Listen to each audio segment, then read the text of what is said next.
Hello friends, আমি জয়া ব্রাহ্মিকাস কিচেনে আপনাদের স্বাগত। আজকে আমি একটা নতুন রেসিপি নিয়ে এসেছি। আপনারা দেখুন, আশা করছি ভালো লাগবে। ভালো লাগলে অতি অবশ্যই লাইক শেয়ার কমেন্টস করবেন। আর ফেসবুক থেকে দেখে থাকলে আমার পেজটাকে ফলো করবেন। আর ইউটিউব থেকে দেখে থাকলে আমার চ্যানেলটাকে সাবস্ক্রাইব করবেন নতুন বন্ধুরা। আর বেল আইকনটা প্রেস করে আমার পাশে থাকবেন। তাহলে চলুন আজকে রেসিপিটা দেখে নেওয়া যাক। আর পুরনো বন্ধু যদি থেকে থাকেন, আমাকে এতদিন যেভাবে সাপোর্ট করেছেন সেভাবেই সাপোর্ট করবেন। এই রেসিপিটা বানানোর জন্য আমি এখানে আদা রসুন পেঁয়াজ এটা নিয়েছি, নিয়ে এটা একটা পেস্ট বানিয়ে নেব।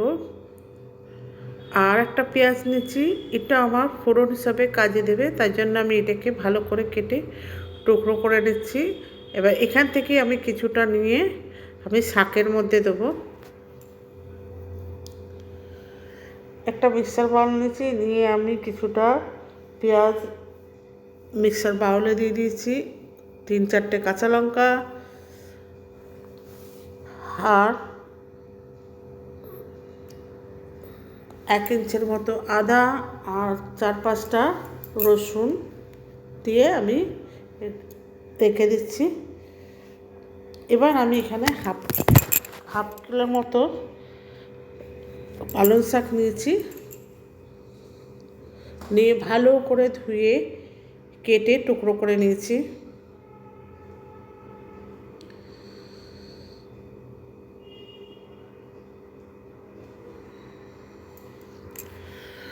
এবার একটা মিক্সার বাউল নিচ্ছি বড়, সেটার মধ্যেই আমি যেটার মধ্যে আমি আদা রসুন পেস্ট করছি, ওই মিক্সার বাউলের মধ্যে এখানে আমি আদা রসুনও টুকরো করে নিয়েছি এই শাকের মধ্যেই। এটা আমি দেখাইনি, দেখাতে ভুলে গেছি, মিস করে গেছি।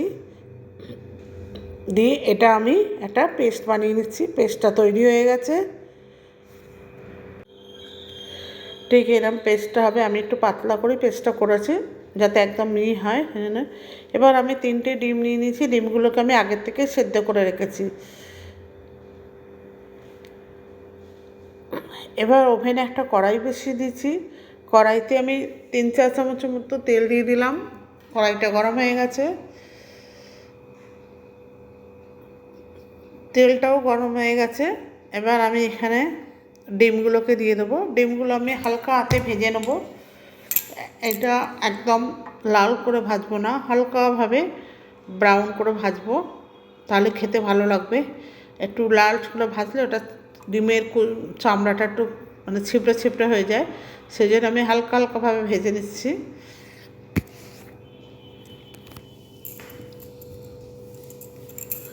ডিমটা ভাজা হয়ে গেছে।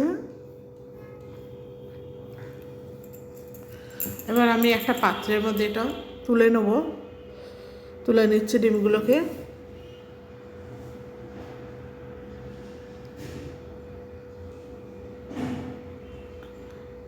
এবার আমি এখানে দিয়ে দিচ্ছি 1/2 চা চামচের মতো গোটা জিরে, গরম তেল ওই একই তেলের মধ্যে দিয়ে আমি এখানে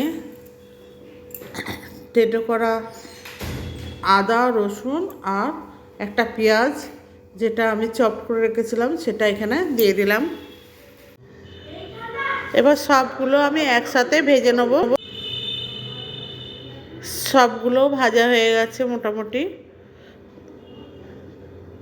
এখানে আমি গ্রেট করে আদা রসুনও দিয়েছি, আর পালং পাতার সাথে তো আদা রসুন পেঁয়াজ পেস্ট করাই আছে, আমি এখানটাও দিয়েছি কারণ এটা টেস্টটা খুব ভালো লাগবে তাই জন্য।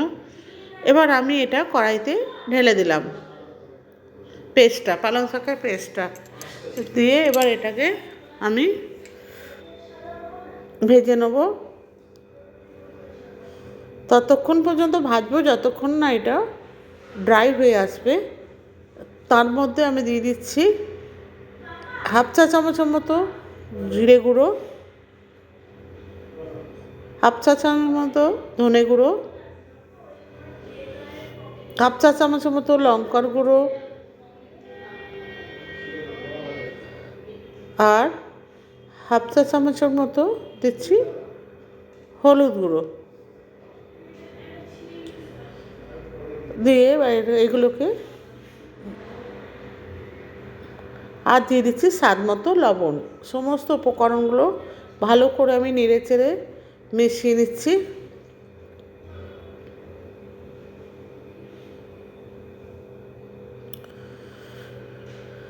ততক্ষণ আমি এটাকে নাড়বো। আমি ঢেকে রান্না করবো না, ততক্ষণ নাড়বো যতক্ষণ এটা ড্রাই না হয়ে যাচ্ছে।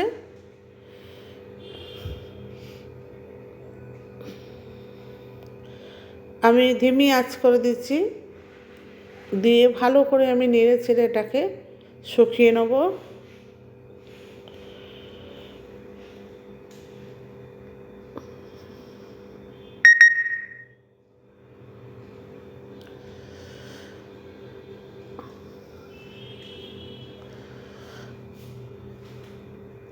একদম হাফ হয়ে গেছে শুকিয়ে। এবার আমি এখানে ডিমগুলোকে দিয়ে দেবো।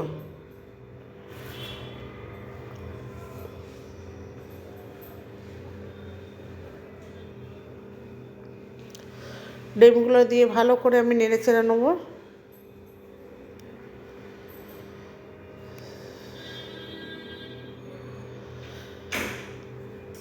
একদম ড্রাই করে নেব পুরো।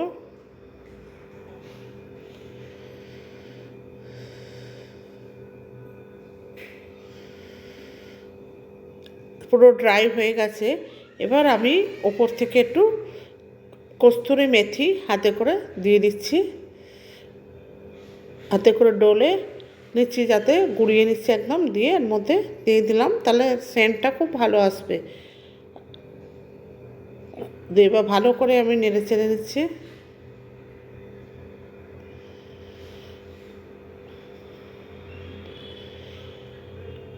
আমার রেসিপিটা তৈরি হয়ে গেছে।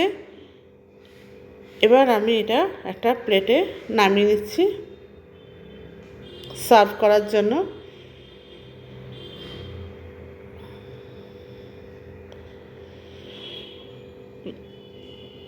ভিডিওটা যদি ভালো লাগে অতি অবশ্যই লাইক শেয়ার কমেন্টস করবেন। ফেসবুক থেকে যদি দেখে থাকেন তাহলে আমার পেজটাকে ফলো করবেন, আর ইউটিউব থেকে দেখলে আমার চ্যানেলটাকে অতি অবশ্যই সাবস্ক্রাইব করবেন এবং পাশে থাকা বেল আইকনটাও প্রেস করবেন।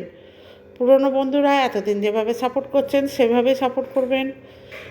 নতুন এবং পুরনো বন্ধু উভয়কে আমার আন্তরিক ভালোবাসা। ধন্যবাদ।